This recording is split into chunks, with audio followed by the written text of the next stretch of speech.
ஒரு கம்பெனில வந்துட்டு ஆல்ரவுண்டரா இருந்தா எப்படி இருக்கும், எல்லா டிபார்ட்மெண்ட்டும் ஒரே பர்சனா இருந்தா எப்படி இருக்கும் அப்படிங்கறது வந்து இமேஜினே பண்ணி பார்க்க முடியாது.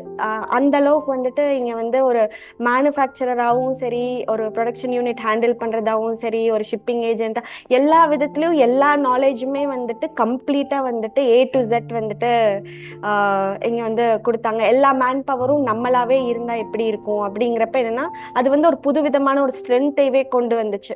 நிறைய கம்பெனில வந்துட்டு ஒரு டிபார்ட்மெண்ட் தெரியும், இன்னொரு டிபார்ட்மெண்ட் நமக்கு தெரியாது, அதோட ஃபங்க்ஷன்ஸ் வந்து மேலோட்டமா தான் தெரிஞ்சிருக்கும்.